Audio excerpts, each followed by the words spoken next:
La historia de la Iglesia de Jesucristo merece que se recuerde. Pesquisas mormonas,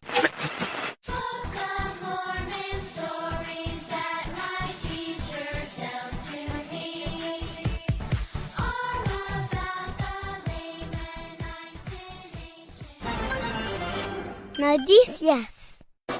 Alguien me preguntó si ese era mi hijo. Sí, es mi nene, el pesquisadorcito.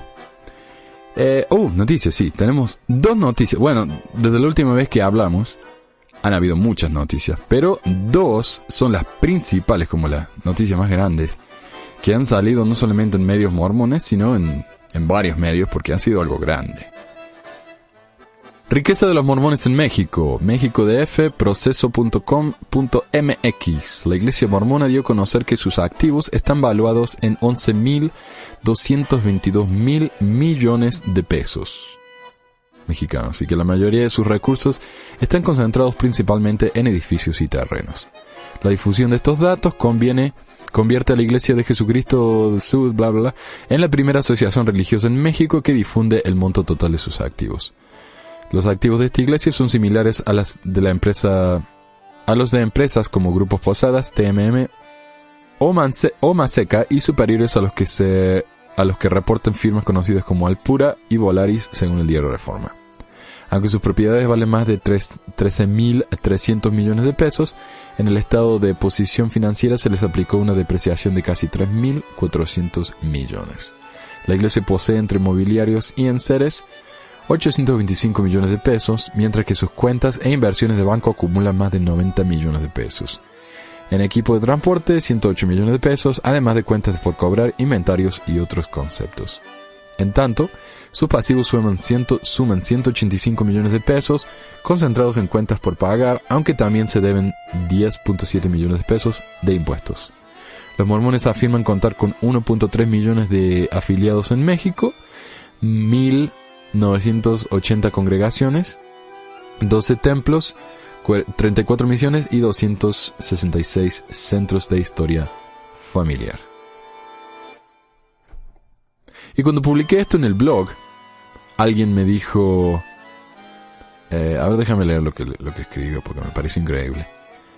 Un defensor de la iglesia, Juan Retal se llama a sí mismo, no es una decisión de la iglesia, es una obligación fiscal recién establecida en México, que hará que no solo la iglesia, la primera en hacerlo, sino el resto de las asociaciones religiosas también lo hagan. Lo interesante es el pasivo en impuestos. O sea, básicamente lo que él está diciendo, sí, la iglesia dijo cuánto dinero tenía, pero no porque quería, porque el gobierno lo obligó. ¿Y eso se supone que hace quedar mejor a la iglesia? No entiendo el punto de este muchacho. Por supuesto que la iglesia no ofrece ninguna información voluntariamente, solo cuando los obligan. Por eso acá en Estados Unidos nadie tiene ni idea cuánto dinero tiene la iglesia. Ni idea. Ni siquiera saben cuánto costó el mall ese en Salt Lake, el City Creek ese. Se supone que son miles de millones de dólares, pero nadie sabe. Así que el mall en Salt Lake City costó mucho más que el dinero entero que tiene la iglesia en México. Y eso que la iglesia tiene muchísimo dinero en México. Así que imagínense. Ok. Y esta es la noticia más chocante, más importante, diría yo. Que no solamente de la iglesia, sino de el gobierno de los Estados Unidos. Miren, hace poco se hizo público un documento de la CIA en la que se verificó que el gobierno de Bush había efectivamente, no el gobierno en sí, no, Bush no estaba haciendo esto, sino él lo había autorizado, torturas en Guantánamo y todo eso. Ok, y el título de la noticia dice, que es lo que nos interesa a nosotros como mormones o ex-mormones, diseñador de las torturas de la CIA era un obispo mormón. Hasta el momento no ha sido procesado ningún político o funcionario de la Agencia Central de Inteligencia, o CIA, o la CIA, por el maltrato de sospechosos, pero al menos para el ex psicólogo de la Fuerza Aérea, Bruce Jessen, hubo una repercusión a nivel local por su papel en la llamada guerra contra el terrorismo. Jessen renunció como obispo de una congregación mormona en Spokane, Washington, después de que activistas por las libertades civiles y los derechos humanos criticaron su pasado profesional en un periódico local. Simplemente pensé que sería injusto llevar esta controversia a mucha otra gente, así que decidí dimitir, afirmó Jensen. La CIA pagó $80 millones a una compañía dirigida por Jensen y otro ex psicólogo de la Fuerza Aérea, James Mitchell, según el informe publicado esta semana por el Senado estadounidense. El reporte aseguró que los dos recomendaron los ahogamientos simulados, el waterboarding, que le dicen, las bofetadas en la cara y los enterramientos falsos para los prisioneros sospechosos de ser terroristas. Ambos son identificados con seudónimos en el informe, pero fuentes de inteligencia les identificaron por sus nombres. Mitchell dijo al principio de la semana que el texto era un montón de tonterías. Jensen dijo que un acuerdo de confidencialidad le impide hacer comentarios. Es una posición difícil para estar. Uno quiere aclarar las cosas, dijo. Asimismo, acusó a los medios de publicar distorsiones sobre los métodos de interrogación de la CIA. Jensen, de 65 años, no solo llegó a estar una semana al frente de su congregación de 300 personas en Spokane, cuando se vio obligado a dimitir en octubre del 2012. Se debió a la preocupación expresada por su trabajo pasado relacionado con las técnicas de interrogación o tortura, dijo Eric Hawkins, un portavoz nacional en Salt Lake City para la Iglesia de Jesucristo Sur, como se conoce formalmente a los mormones. Líderes locales se reunieron con Jensen y decidieron juntos que sería difícil para él servir como un líder efectivo en esa posición, dijo Hawkins. ¿Oh, por qué? ¿Porque torturó un montón de gente y los hizo sufrir el vicio? ¡Nah! ¿Qué mejor líder espiritual que eso, por favor? En tanto, las llamadas en el Reino Unido a esclarecer las acciones de los servicios secretos británicos en contra de la guerra al terrorismo no han parado de aumentar desde que se dieron a conocer las torturas de la CIA. Ok, el resto no es relevante. Así que ahí está. Obispo mormón hizo $80 millones torturando gente para la CIA. Este es el problema. Yo sé que la iglesia no condona este tipo de acciones. La iglesia no dice vayan y torturen a los musulmanes o a los terroristas, lo que sea. La iglesia no hace eso. Pero la iglesia permite que un tipo que lo hizo sea obispo de su iglesia. Y la única razón por la que lo relevaron no fue porque estaba mal. Lo relevaron porque la gente se quejó. Y parece que eso es todo lo que hace la iglesia, ¿no? Recibe revelaciones cuando la gente se queja o cuando hay conmociones sociales. Esa es la forma en que el señor Monson recibe sus revelaciones, aparentemente. Hay un canal aquí de televisión de cable que se llama TLC o TLC. Y ese canal, más que nada, es todo de reality shows. Y por lo general tiene reality shows de cómo arreglar una casa, o de gente que se está comprando casas, o de gente que está tratando de vender la casa, o ese tipo de cosas, ¿no? Ese tipo de pavadas. Pero han empezado un reality llamado Mi marido no es gay. Y en el que les voy a leer aquí. Dice la noticia, y que hay varias versiones, esta es una de ellas. La decisión de la cadena estadounidense TLC de emitir el próximo domingo el programa Mi marido no es gay ha desatado una fuerte controversia. El programa se centra en un grupo de 4 hombres mormones de Utah, 3 de ellos casados con mujeres, que aseguran sentirse atraídos por los hombres, pero por motivos morales y religiosos han decidido resistir la tentación masculina. En la página de internet change.org, una petición que solicita la cancelación de la emisión del programa ha recogido cerca de 100,000 firmas. Al mismo tiempo, desde la Alianza Gay y Lésbica contra la Difamación de Estados Unidos, o GLAAD, por sus siglas en inglés, aseguran que el programa es totalmente irresponsable. Nadie puede cambiar a quien ama y, más importante aún, nadie tiene que verse obligado a ello, dijo en un comunicado Sarah Kate Ellis, presidenta de GLAAD. Invirtiendo en este tipo de programación, TLC está poniendo en riesgo a muchos jóvenes LGBT o LGBTB. En respuesta a la controversia, representantes del canal aseguraron a medios locales que las personas que aparecen en el especial de una hora de duración revelan las decisiones que han tomado y hablan solo en su nombre. Según destaca desde Los Ángeles el periodista BBC Mundo Jaime González, TLC es conocido por emitir polémicos programas de telerrealidad como Here Comes Honey Boo Boo, protagonizado por la niña Alana Thompson y que tuvo que ser cancelado hace unos meses, después de que se supiera que la madre de la pequeña estaba viéndose con un hombre condenado por abusos a menores. Así que no le cayó bien a la gente eso de... yo creo que uno de los problemas fue que cuando dicen, ¿no? Mi marido no es gay, y cuando en realidad son gay,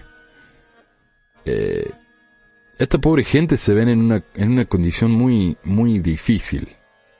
Es como que tienen que negar lo que son para dejar conformes a los demás.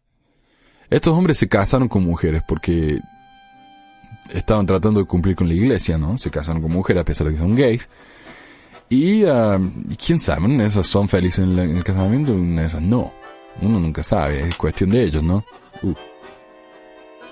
Pero esto me recuerda algo.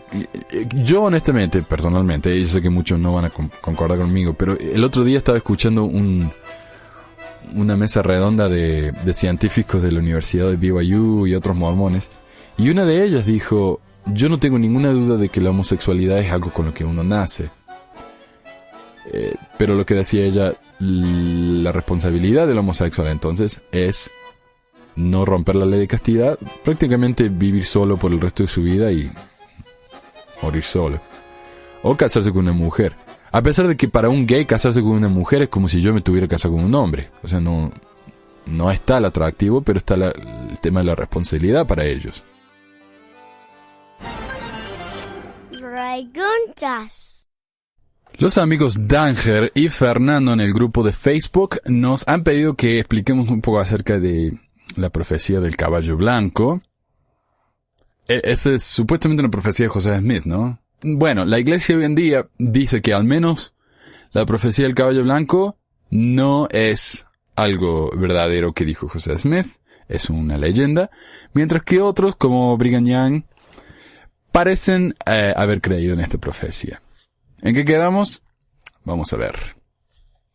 La profecía del caballo blanco, según la fuente de todo conocimiento, también llamado Wikipedia, es una declaración que supuestamente había hecho en 1843 José Smith, hijo, fundador del mormonismo, respecto al futuro de los santos de los últimos días y de los Estados Unidos de América. Los santos de los últimos días, de acuerdo con la profecía, irán a las montañas rocosas y serán un pueblo grande y poderoso, identificados en sentido figurado con el caballo blanco que se describe en el Apocalipsis de Juan. La profecía predice, además, que la Constitución de los Estados Unidos un día colgará como un hilo y será salvada por los esfuerzos del caballo blanco.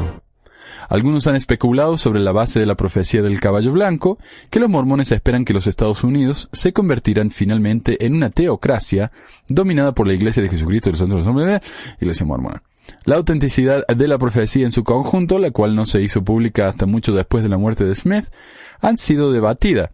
Y el liderazgo de la Iglesia Mormona ha declarado que la llamada profecía del caballo blanco no es sostenida como doctrina de la Iglesia. Sin embargo, la creencia de que los miembros de la Iglesia Sioux tendrán un día que tomar medidas para salvar la Constitución de los Estados Unidos, la cual estará en peligro, se ha atribuido a Smith en varias fuentes y ha sido discutida de manera aprobatoria por Brigham Young y otros líderes de la Iglesia. Varios mormones famosos han hecho declaraciones relacionadas con la profecía del caballo blanco. Por ejemplo, el ex candidato a la presidencia de los Estados Unidos, Mitt Romney, ha dicho que considera a la profecía del caballo blanco como una cuestión de especulación y discusión por miembros de la Iglesia, y no como doctrina oficial de la Iglesia. Orígenes. El fundador del mormonismo, José Smith, fue a Washington, D.C. en noviembre de 1839 en un intento fallido de obtener ayuda para sus seguidores perseguidos. Pat Bagley, del Salt Lake Tribune, describe que a pesar de entonces, Smith y sus seguidores se consideraban los únicos o los últimos americanos reales y los herederos legítimos de los peregrinos y los padres de la patria, quienes serían llamados un día para salvar a la Constitución de Estados Unidos.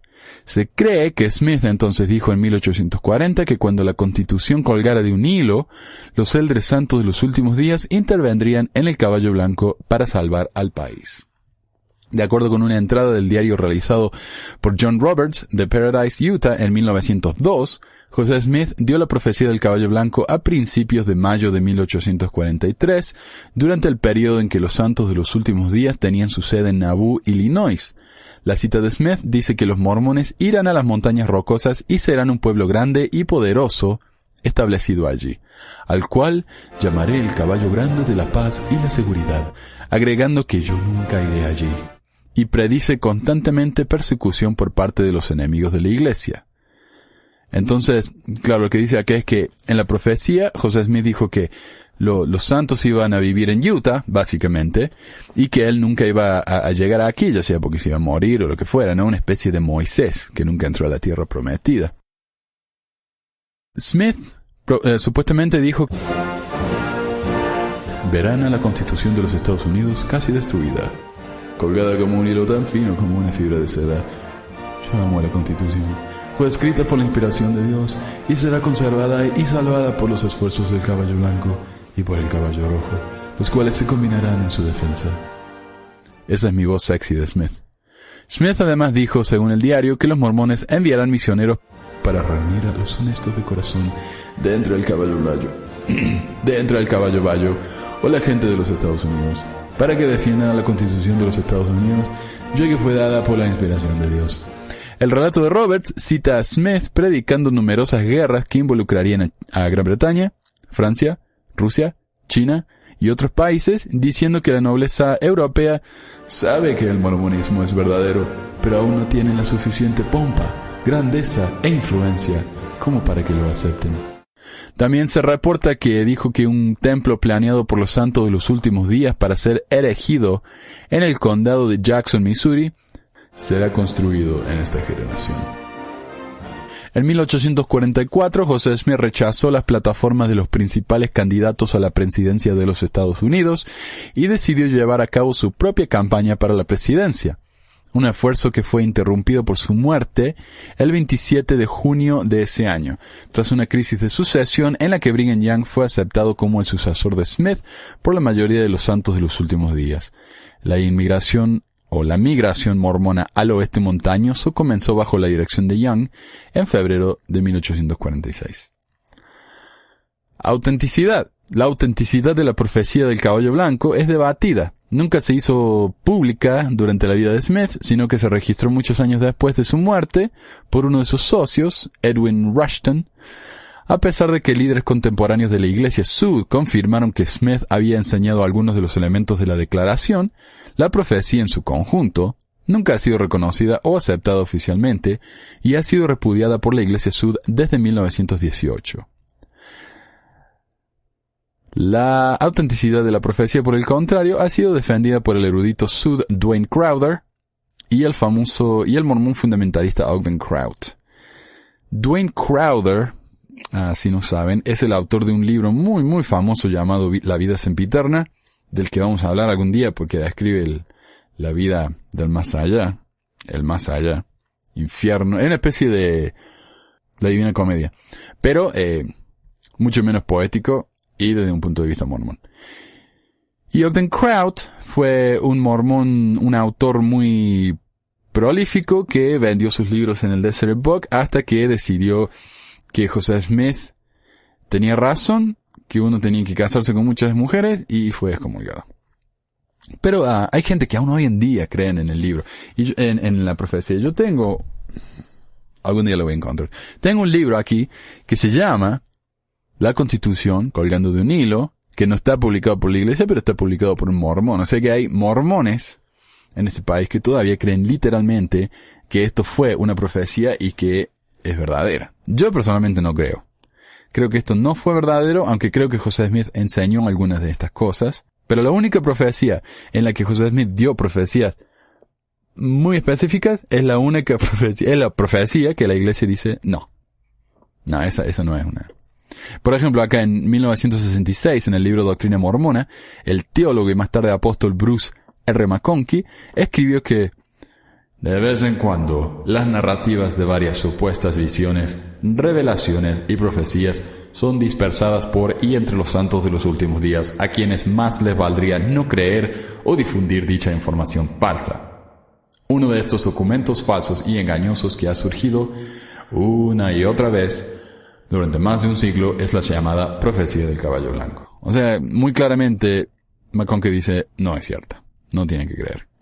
A principios del 2010, la Iglesia Mormona emitió un comunicado diciendo que la llamada profecía del caballo blanco se basa en reportes que no han sido comprobados por la investigación histórica y no se acepta como doctrina de la Iglesia. De repente a la Iglesia le interesa mucho la investigación histórica, parece. También en el 2010, el historiador Sud, Don L. Penrod, examinó las diferencias significativas entre dos reportes manuscritos tempranos de la profecía. Tomó nota de algunas palabras y frases que no eran características del estilo de hablar de José Smith o corrientes en su tiempo, y especuló que Rushton había registrado en sus años mayores algunas cosas que Smith realmente dijo, mezclando palabras de su propia creación, y comentó además que los recuerdos de las palabras y los hechos, sobre todo después de muchos años, a menudo son defectuosos, lo cual es cierto.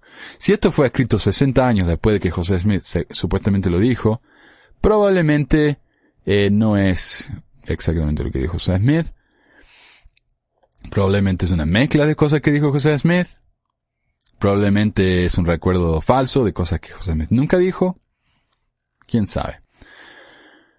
La Constitución de los Estados Unidos. Aunque existen dudas sobre la autenticidad de la profecía del caballo blanco en su conjunto, varias fuentes atribuyen a Smith la idea de que la Constitución de los Estados Unidos algún día colgará de un hilo, y los líderes de la Iglesia Sud han emitido advertencias similares con respecto a la Constitución. O sea, al menos esa parte, muy probablemente José Smith sí lo dijo. La Constitución de los Estados Unidos colgará de un hilo, ¿no? Estará a punto de destruirse, y la Iglesia, ¡pum!, va a venir y la va a salvar. En 1855, según informes, Brigham Young escribió que cuando la Constitución... ¿cómo hacemos, Brigham Young? La Constitución de los Estados Unidos cuelgue, por así decirlo, de un solo hilo, tendrán que llamar a los elders mormones para salvarla de la destrucción total, y ellos darán un paso adelante y lo harán. En 1858, Orson Hyde, otro contemporáneo de Smith, escribió que Smith creía que llegaría el momento en que la Constitución y el país estarían en peligro de una caída, y si la Constitución será salvada en lo absoluto, será gracias a los elders de la Iglesia. Interesante que la Iglesia no está interesada en salvar la Constitución de ningún otro país. La Iglesia no se molesta, o Jesús mismo no se molesta con el tercer mundo. En 1922, el quinto obispo presidente de la Iglesia mormona, Charles W. Nibley, declaró que el día vendrá cuando habrá tanto desorden, tantas combinaciones secretas que toman la ley en sus propias manos, pisoteando los derechos constitucionales y las libertades de las personas, que la Constitución se colgará como de un hilo. Sí, pero todavía colgará. Y habrá suficientes buenas personas, muchas de tal vez no pertenezcan a la Iglesia en lo absoluto, personas que tienen respeto por la ley y el orden y por los derechos constitucionales, que se unirán a nuestro alrededor y salvarán a la Constitución. En 1928, el apóstol Sud, Melvin J. Ballard, comentó que el profeta José Smith dijo que llegará el momento en que, a través de las organizaciones secretas que tomarán la ley en sus propias manos, la Constitución de los Estados Unidos será tan desgarrada y destrozada, y la vida y la propiedad y la paz y la seguridad se considerarán de tan poco valor, que la Constitución, por así decirlo, colgará de un hilo. Esta Constitución será preservada, pero se mantendrá en gran parte como consecuencia de lo que el Señor ha revelado, y por lo que los mormones, al escuchar al Señor y ser obedientes, harán para ayudar a llevar a cabo, para estabilizar y para dar permanencia y validez a la Constitución misma. Esa es también nuestra misión.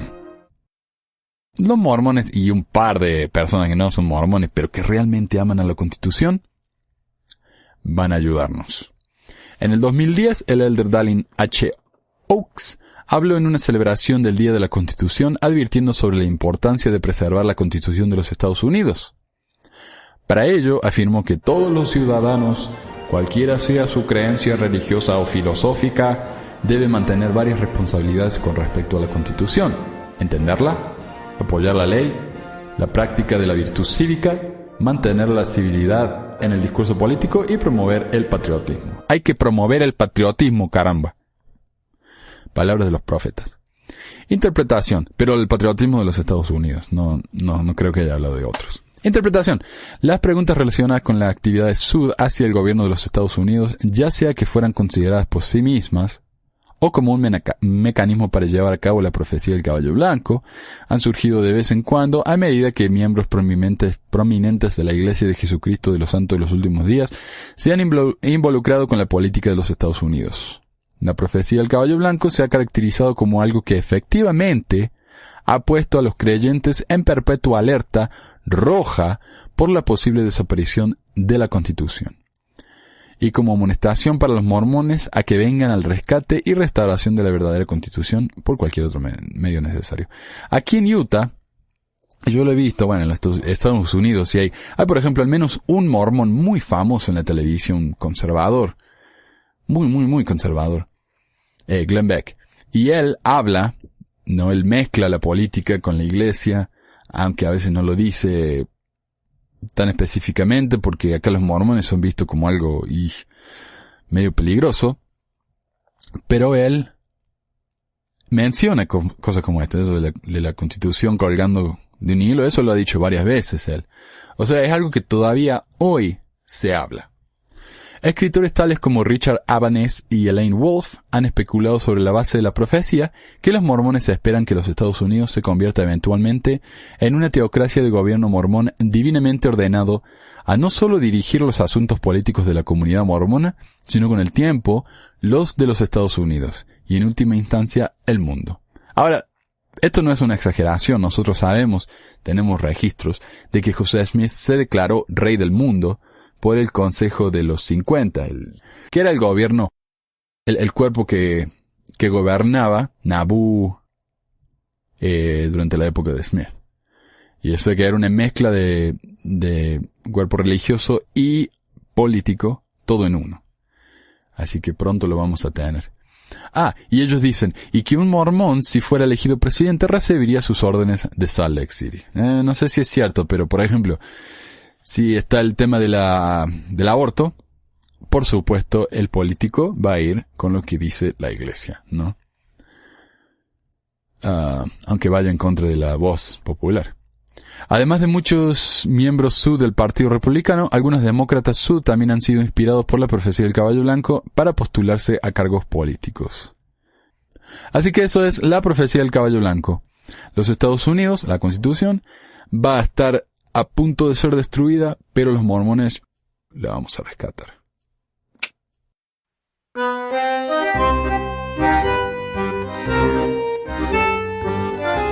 Esta sección la quiero agregar porque le puse mucho trabajo a esto.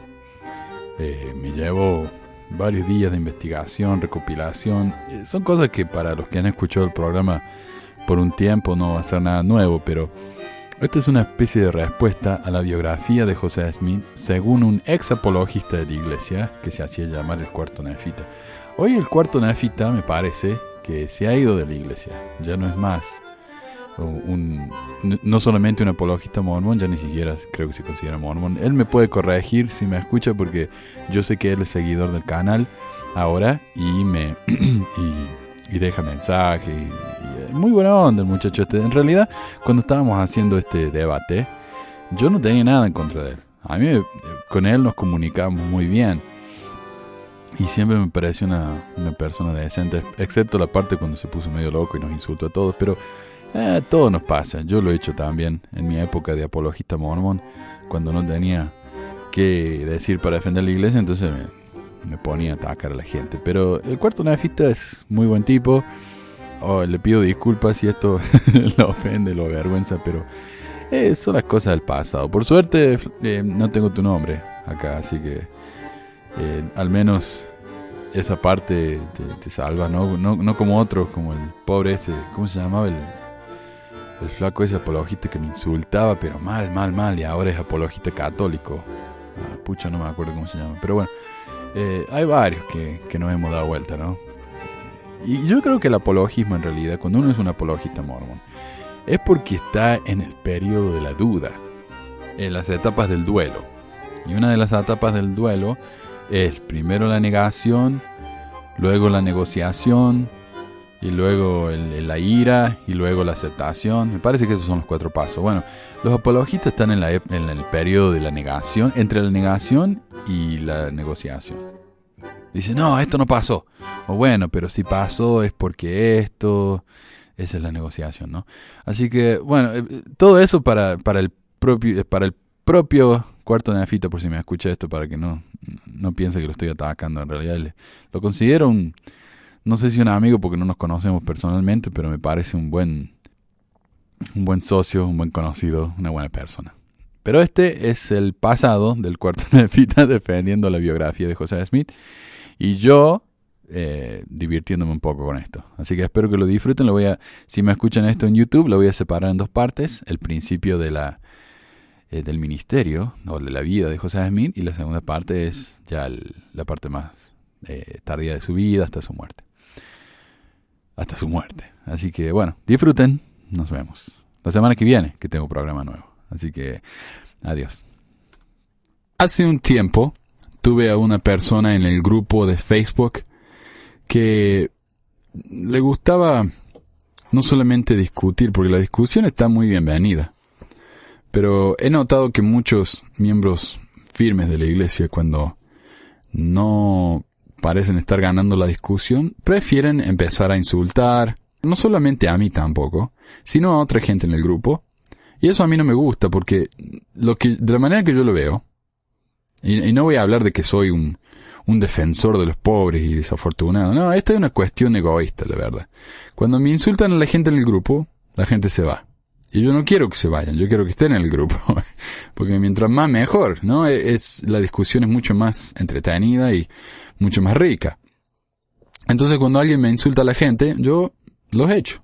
Hasta que un día descubrí que tiene un grupo alternativo de Facebook, o una página, o no sé qué miércoles se llama, que sería, llamada El Cuarto Nefita. Y en El Cuarto Nefita él publicó un video en YouTube defendiendo o explicando la historia de José Smith con temas poco conocidos, dice él, de la historia de José Smith.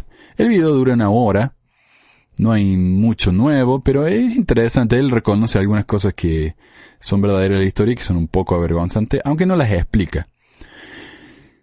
Yo le ofrecía entonces que tuviéramos un debate, porque desde el primer día, honestamente, que yo me hubiera gustado tener una voz una voz creyente aquí en el programa. Pero no se me dio. Entonces ahí yo vi una oportunidad de tener un debate con él, y yo entonces publicaría el debate en mi podcast y en mi canal de YouTube, y él lo publicaría en el suyo. Él estuvo de acuerdo, lo planeamos, y yo empecé este proyecto. Entonces le mandé unos 3 mensajes privados. Y esto fue hace semanas. Y todavía no he escuchado nada de su parte. Y yo entiendo que a veces uno simplemente no tiene el tiempo. Hay muchas razones por las que él prefirió no hacerlo. Me hubiera gustado que me hubiera contestado y me hubiera dicho, no lo voy a hacer por esto, por lo otro. Pero no, me ignoró totalmente. Así que yo me quedé con la primera parte del debate, que me llevó mucho tiempo de preparar. Yo tuve que escuchar el programita de él unas 3 o 4 veces, tomar notas, grabar mi respuesta, editarla, prepararla. Está todo listo. Así que, si él no quiere hacer su parte del debate, me parece perfecto. O sea, un país libre. Los 2 países en los que vivimos son libres, así que ¿por qué no? Pero lo voy a incluir aquí. Y voy a incluir las partes del programa de él a las que me estoy refiriendo, como para que sepan de qué estoy hablando. Así que eso es lo que voy a poner aquí, y si tienen alguna pregunta o a alguien le gustaría debatirme, me encantaría tener la voz de un mormón activo aquí en el programa, para que diga en qué estoy diciendo mal, ¿no? Pero hasta ahora nadie ha querido. Y no es que no se animen, es que simplemente mucha gente no tiene interés en estas cosas. Como yo la tengo, ¿no? Pero si a alguien le gustaría, me encantaría tenerlos en el programa, charlar, debatir un poco. Eso es la situación como quedó hasta este momento. Así que aquí les ofrezco entonces mi primera parte del debate con el Cuarto Nefita. Disfruten.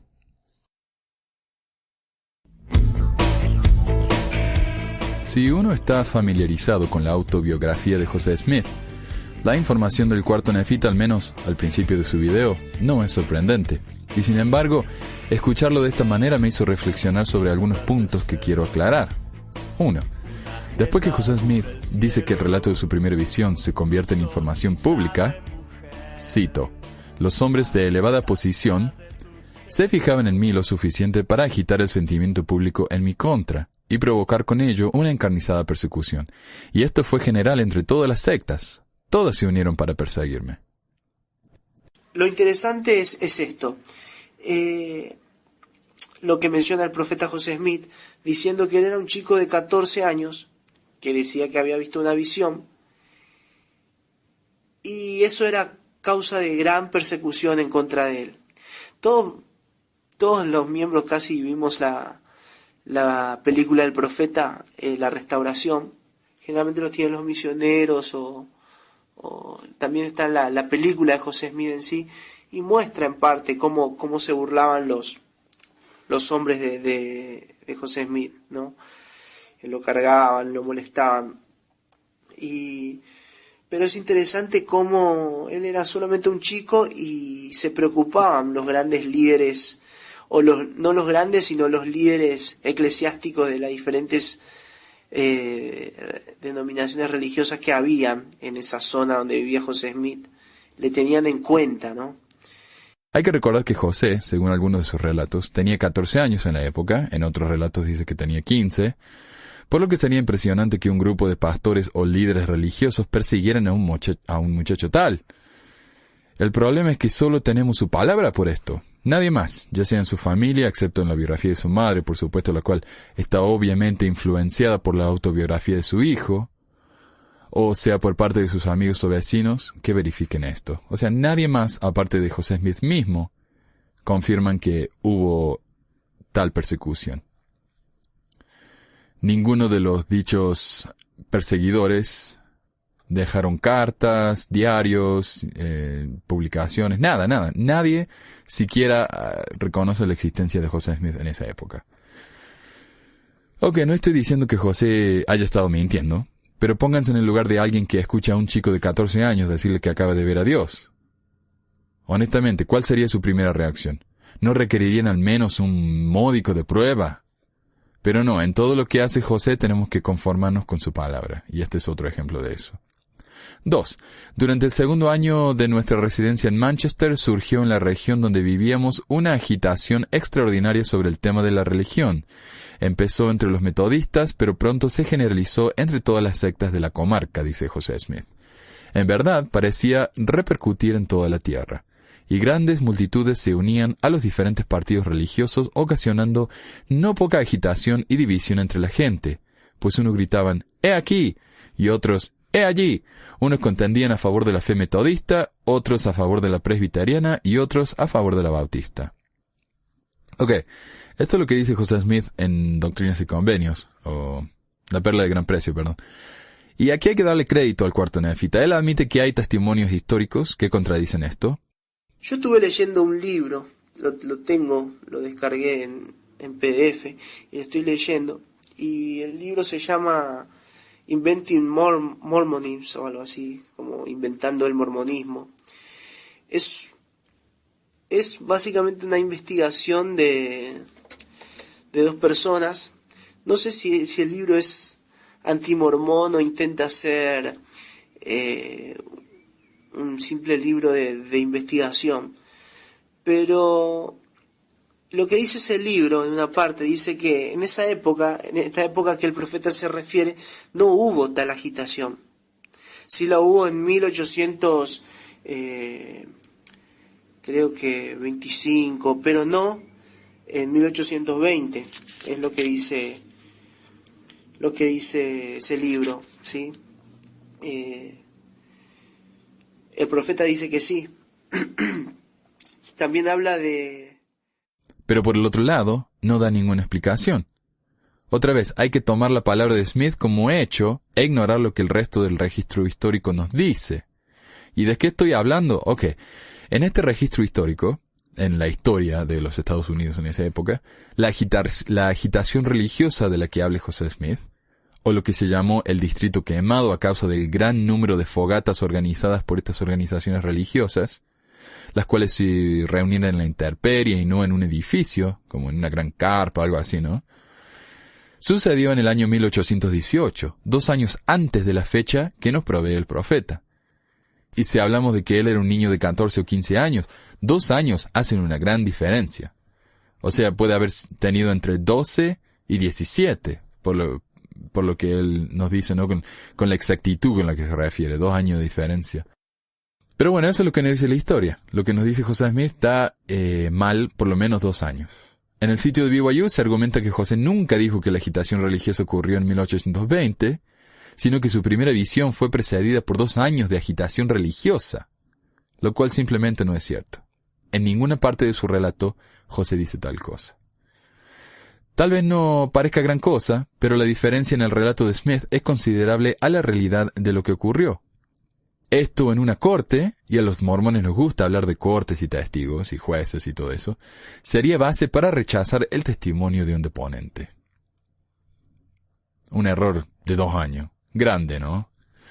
3. En una cierta parte, Cuarto Nefita dice que la experiencia de José Smith es alucinante. Esta parte del relato es alucinante. Por supuesto, es una expresión usada en Argentina para decir que algo es muy impresionante, pero es interesante que lo diga de esta manera porque de manera indirecta toca un tema discutido en los medios académicos que es digno de mención.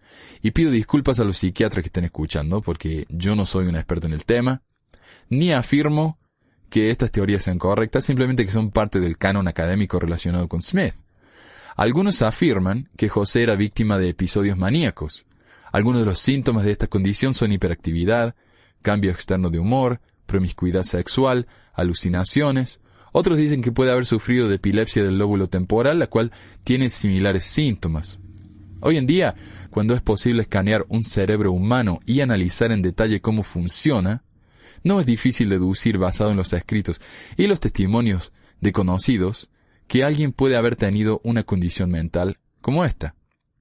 Además, es un hecho que muchos de los profetas y líderes espirituales, a través de la historia, claramente sufrieron de tales episodios maníacos y epilépticos.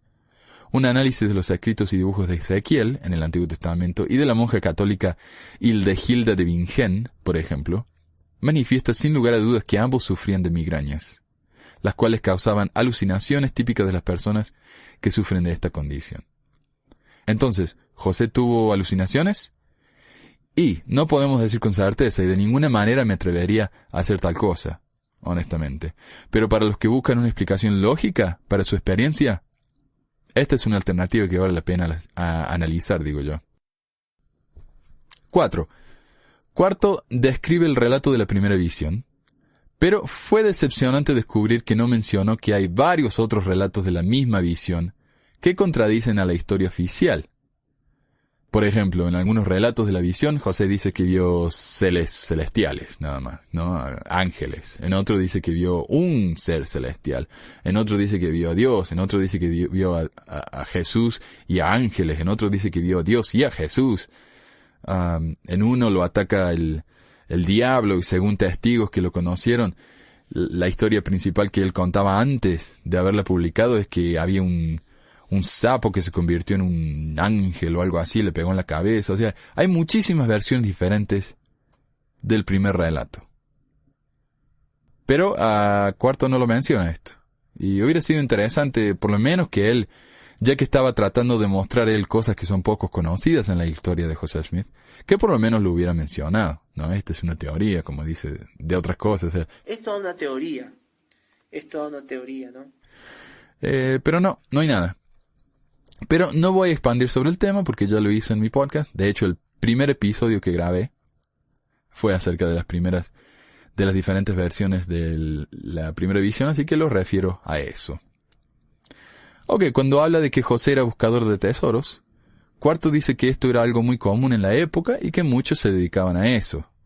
Yo leí en este libro que se llama Inventing Mormonism que habla acerca de eso y dice que José Smith y su familia en efecto eran personas que se dedicaban a la búsqueda de tesoros, ¿sí? La cual era una ocupación bastante común en aquella época. Mucha gente se dedicaba a eso. Si esto fuera cierto, José no hubiera sido llevado a la corte por hacer tal cosa y no hubiera recibido una multa. También dice que la multa solo era de $2.68. Pero lo que hay que tener en cuenta es que eso eran $2.68 de 1826, no del 2014. También dice que no fue un juicio. No fue un juicio, es mentira que fue un juicio. Fue un interrogatorio en realidad. Pero el documento de la corte que tenemos hoy en día dice claramente que José fue arrestado, juzgado, encontrado culpable y multado. Eso por lo menos a mí me suena más que a un interrogatorio. Pero de nuevo, tampoco soy abogado, así que tal vez estoy muy equivocado.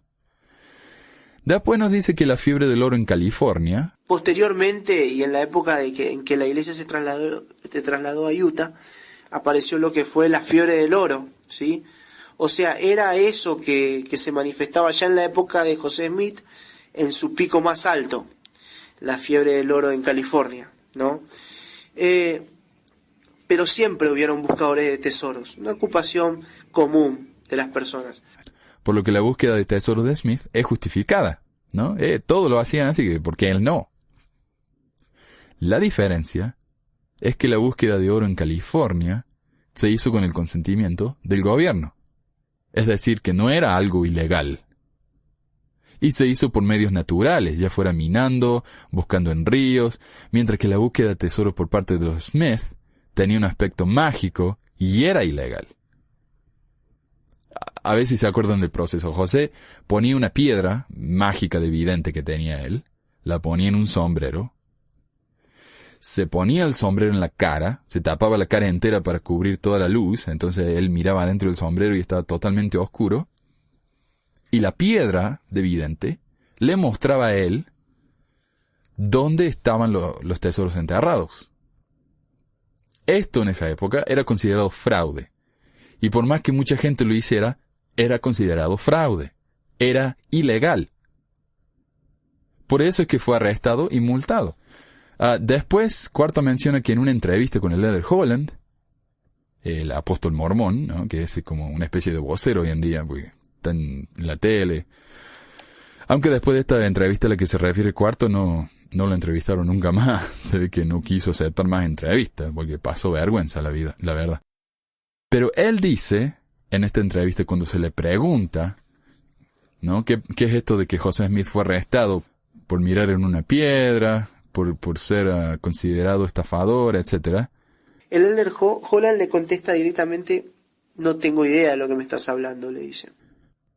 Ahora estoy un poco confundido. ¿Para qué lo menciona esto? ¿Está justificando algo? ¿Está queriendo decir que como el apóstol no lo sabe, tiene que haber sido mentira? Tenemos el registro de la corte. Es auténtico, nadie lo niega eso. Sabemos que José Smith, sin lugar a duda, fue arrestado. Entonces, ¿no les parece que un líder tan alto es uno de los 15 líderes más altos de la iglesia en el mundo? ¿Cómo es que alguien así no pueda saber algo tan básico de su historia? Que el profeta, el fundador de su iglesia, fue arrestado. ¿Cómo es el hecho de que Holland no supiera que esto había sucedido, o que dijera que había sucedido? ¿Cómo esto mejora la situación? No sé, Cuarto no lo explica. Simplemente dice... El Elder Holland dice: no tengo idea de que esto haya pasado. No sé, supongo que está bien entonces. Finalmente, Cuarto dice... Ahora, este hecho de que el profeta haya sido multado no cambia absolutamente nada de que él pudo haber sido llamado como un profeta del Señor. No, este es un salto de fe muy grande. Si alguien es condenado por fraude en su edad adulta, me parece que su palabra está ensuciada. Por supuesto, es cierto que tal vez Smith podría haber cambiado su actitud, seguir siendo un profeta, pero el hecho de que haya ocultado esto de su autobiografía, que su mamá lo justifique, pero él lo hizo un par de veces, no hizo mucha plata, una justificación así, esto significa que él sabía, que él se dio cuenta de que esto no era algo que quería que la gente supiera. Entonces, es una vergüenza. Cuarto lo menciona, no explica nada. Número 6. Cuando Cuarto relata la experiencia de Martin Harris con Charles Anton. No sé si se acuerdan. Lo que pasó fue que supuestamente José Smith copió algunos caracteres, dice, un textito ahí de las planchas de oro en un papel. Se lo dio a Martin Harris, que era el que estaba escribiendo la traducción en esa época. José Smith miraba en su piedra de vidente adentro del sombrero y Harris escribía lo que José le decía. Entonces José lo mandó a Harris a que hablara con un profesor de lenguas clásicas de la universidad que se llamaba Charles Anton. Y Charles Anton era uno de los académicos más respetados del país. Edgar Allan Poe lo consideraba uno de los eruditos más grandes. Entonces, Martin Harris fue y supuestamente Charles Anton dice, sí, esta traducción es la más correcta que he visto en mi vida, esto es fantástico. Entonces él firmó un papel diciendo, sí, esta traducción es una maravilla, qué sé yo, bla, bla, bla, alucinante. Se la da a Martin Harris y después Anton le dice, ¿me dejaría ver las planchas esas? Porque yo le puedo ayudar a traducirla. Y supuestamente Martin Harris dijo, no, esas planchas están selladas. Entonces Charles Anton dice, no puedo leer un libro sellado. Entonces agarró el papel que firmó y lo rompió. Por supuesto, este diálogo no tiene ningún sentido. Esto solamente lo trajo José Smith, lo menciona, porque supuestamente esto cumple una profecía de Isaías. Por supuesto, cuando José Smith la copia esta profecía de Isaías en el libro de Mormón, cambia un poquito el texto, como para que se parezca más a lo que supuestamente pasó. No sé si me entienden. El texto de Isaías no dice nada de un sabio que iba a traducir, no dice nada de eso. Pero de repente, cuando José lo copia en el libro de Mormón, detalla todo eso. Entonces dijo, ahí está la profecía, ¿ves? Charles Anton cumplió la profecía y Martin Harris. Hay un problema. Lo que pasa acá con Cuarto es que él toma la palabra de Harris al pie de la letra. Desafortunadamente, ignora estos hechos que a esta altura son muy conocidos. Charles Anton no solo no sabía egipcio, el egipcio antiguo no se había descifrado y un diccionario y gramática no se publicaría por unos 10 años más de su encuentro acá entre Harris y Anton, por lo que no hay forma que hubiera podido verificar la traducción de Smith.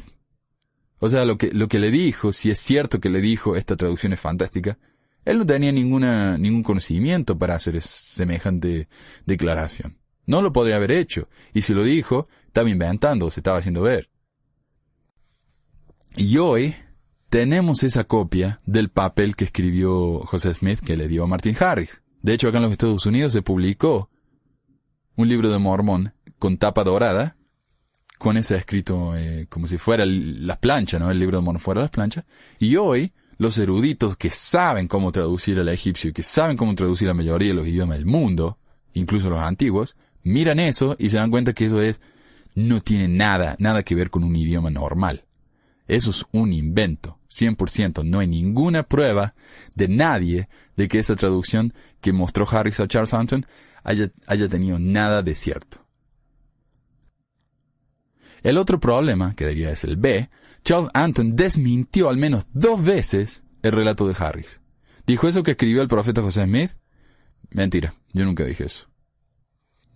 Creemos a Anton cuando supuestamente dice algo que nos gusta, lo ignoramos cuando dice algo que no nos gusta. 7. Al hablar de la palabra de sabiduría, Cuarto dice que es una prueba más de que José era un profeta. Bueno, dice, si bien existían algunos grupos contemporáneos que enseñaban ciertas leyes de temperancia o salubridad, ninguna era tan completa y clara como la enseñada por medio de José Smith, por lo que debemos darle mérito sobre la importancia y la sabiduría de esta ley. Si consideramos que la ciencia médica recién ha reconocido en estas últimas décadas todo esto que José Smith ya lo había dado a su pueblo hace más de 180 años. Y bueno, esa es la revelación. Es una evidencia más de que José Smith era un profeta. Pero él mismo reconoce que otros grupos en la misma época enseñaban leyes similares. No sé si saben, la palabra de sabiduría es la ley de salud de la iglesia. No tomar café, no tomar té, no hacer drogas, alcohol, bla, bla, bla. También dice que, y aquí cito, la ciencia médica recién ha reconocido en estas últimas décadas todo esto que Smith ya lo había dado a su pueblo hace más de 180 años. Lamentablemente, Cuarto no cita ninguna referencia o ejemplo. ¿qué es esto que José sabía que hoy los científicos han descubierto? Porque, por lo que yo he aprendido yo, en mi estudio personal, la palabra de sabiduría tal como la tenemos hoy, y la palabra de sabiduría como existió en la época de Smith, en Doctrina y Convenio 89, que son diferentes, ha sido refutado por la ciencia médica. El café y el té no solo no son malos para la salud, sino que tienen muchísimos beneficios. El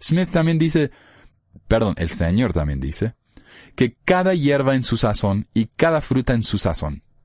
¿Qué es esto? En español esto es confuso, yo nunca lo entendí esta escritura, pero en inglés el significado es claro. Every herb in its season, every fruit in its season. ¿Qué significa esto? Las frutas y hierbas solo deben ser consumidas en las estaciones en las que crecen, cuando están maduras. O sea que si uno come una manzana verde, está rompiendo la palabra de sabiduría. Si uno come una manzana podrida, está rompiendo la palabra de sabiduría. Y agrega que la carne solo puede ser comida en tiempo de frío. Así que si comen una mandarina, un pollo o un churrasco en el verano, van a tener que hablar con sus obispos y confesarse porque están rompiendo la ley o la palabra de sabiduría. La palabra de sabiduría dice que la cebada debe ser usada para hacer bebidas moderadas. Por eso cuando tomo cerveza, le agradezco yo al profeta por sus sabias palabras. Y si hace falta una revelación de Dios para darse cuenta que las bebidas fuertes en exceso son malas para uno, y tal vez hay que considerar volver al jardín de infantes, ¿no? No hace falta científicos para darse cuenta. Finalmente, la cinta anterior dice que, si bien existían algunos grupos contemporáneos que enseñaban ciertas leyes de temperancia, ninguna era tan completa y clara como la enseñada por medio de José Smith. Esto es claramente falso. Sylvester Graham, famoso pastor estadounidense ordenado en 1826, ¿se dan cuenta? Antes de la palabra de sabiduría, que fue en el 1833, creo. El señor Graham tenía una ley dietética muchísimo más compleja y sistemática que la de José Smith. Y de hecho es bastante obvio que la palabra de sabiduría está basada en el Grahamismo. Entonces que me digan a mí que la palabra de sabiduría de José Smith fue la más completa y la más sistemática, es simplemente falso. Demuestran ignorancia de la historia de este país terrible. Y honestamente, entender la historia de la iglesia es entender la historia de los Estados Unidos, porque van de la mano, paralelas. 8. Cuarto dice que José Smith vivió toda su vida pobre. José Smith vivió toda su vida pobre. Toda su vida sin plata en el bolsillo, dando a sus hermanos. Esto es lo interesante que prueba que José Smith fue realmente llamado por Dios. Nunca buscó para él mismo, sino que daba a sus hermanos. Primero que nada, sé que en esa época la gente tenía que construir sus propias casas, cortar su madera. José trabajó construyendo, haciendo trabajos de campo. Lo que no entiendo es por qué el hecho de que haya hecho trabajos que todo el mundo hacía en esa época, incluyendo la gente rica, ¿por qué eso significaría que José no estaba interesado en el dinero? Uno pensaría, bueno, si José trabajaba es porque estaba interesado en el dinero. Si no hubiera hecho nada, no hubiera estado interesado. Entonces, no entiendo acá la lógica esta. Lo cierto es que José era muy malo con la plata, eso sí. A él le gustaba, pero era terrible. Él abrió negocio y le fue muy mal. Por ejemplo, abrió un bar en la mansión de Nabú, y Emma le dijo que o lo cerraba o se iba de la casa. Es cierto que le gustaba ayudar a la gente, eso sí es cierto. Y eso fue parte de por qué le fue tan mal. Pero también es cierto que hizo que la gente trabajara para construirle las casas más grandes en donde fuera que vivían. Como por ejemplo la ya mencionada mansión de Nabú. Hiram salió de la mansión era la casa de José Smith. Cuando él viajaba de un lado a otro, la gente tenía que caminar y él se tomaba un coche. Así fue como se dio la revelación esta de que las aguas es donde vive Satanás. No sé si sabían, pero eso está en el mismo Doctrina y Convenio. Pero es una historia muy famosa. Él estaba viajando con un grupo de élderes en el río en un bote, y el bote se le dio vuelta. José, que no sabía nada, casi se murió del susto. Inmediatamente después de que se cayó del bote, recibió una revelación de que el diablo vivía en las aguas, de que nunca más tenían que viajar en bote. José recibía revelaciones así. José recibió la palabra de sabiduría cuando la esposa dijo, ¿puede decirle a los élderes que dejen de escupir el tabaco en el piso? Inmediatamente recibió una revelación de que el tabaco era malo. No, era una cuestión increíblemente conveniente, ¿no? Pero así, cuando se le dio vuelta el bote, los otros elders tuvieron que seguir viajando en bote, a pesar de que el diablo andaba en las aguas, mientras que él andaba en un coche tirado por caballo, que sería un taxi de esa época. Entonces sí, a él no le importaba la plata, pero le gustaba vivir bien. La mansión era la casa de José Smith. 9. Esto es un detalle solamente de un comentario de cuarto. Cuando habla de la planificación de las ciudades de José Smith, se dice que sus planes eran muy adelantados para su época. Y muy adelantado para su época, ¿qué significa? Revelación, ¿no? Ajá. O sea que no puede haber ninguna otra explicación. Es revelación y punto. No puede ser que el tipo había visto otras ciudades y se inspiró, por ejemplo Chicago, o Nueva York. En Nueva York las calles van de norte a sur, de este a oeste, igual que en Utah y en Nauvoo. O sea, no fue algo totalmente nuevo. Lo que sí la planeó bien. La ciudad estaba bien planeada, eso es cierto. Pero ¿qué quiere decir revelación? Como dice Cuarto acá, yo no veo la conexión. Hay muchísimos ejemplos en la historia del mundo de gente que hace cosas que están muy adelantadas para su época, ya sean personas creyentes, ateos, budistas, lo que fuera. ¿Y eso significa que estas personas recibieron inspiración? No, simplemente significa que tuvieron una idea que nadie había tenido antes. A eso es lo que llamamos progreso. El hecho de que alguien esté adelantado por su época no quiere decir que recibe inspiración de Dios. Simplemente significa que pensaron en algo que nadie había pensado antes. Punto. Y si hablamos de revelación con respecto a Nauvoo, ustedes saben que la gente que murió en Nauvoo estaba construido En lo que era un pantano. y esto lo admite acá el cuarto, pero no se da cuenta él lo que eso significa. Una ciudad construida en un pantano significa que la gente está rodeada de moscas. Es una plaga. La gente que murió de malaria en Nauvoo era más o menos como el 20% de la gente en Nauvoo murió de malaria. La mayoría de la gente en Nauvoo sufrió de malaria, a pesar de no haber muerto de eso. Entonces no me puede decir a mí que, oh, qué bárbaro esta ciudad que floreció, que fue una maravilla. La gente se estaba muriendo por vivir ahí. Entonces, ¿qué gran ventaja tiene esa ciudad? Sí es bonita, pero es un veneno para los que viven ahí. No le veo la ventaja yo a eso. No podría Dios haberle dicho, decirle a la gente que lave el agua, que la hierva antes de tomar, porque los va a matar, sino... A nadie se le ocurrió. Pero bueno, no, pero él tenía revelación. Hay varias cosas más que me gustaría comentar, pero no hay tiempo.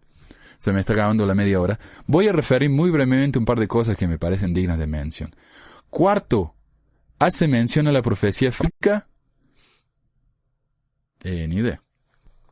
También dice que estaba armado en la cárcel de Liberty, pero era simplemente... Era una pistolita. Así que se justifica, ¿no? El arma de José era una pistola de 6 balas. De las 6 balas, 3 no dispararon. 3 dispararon.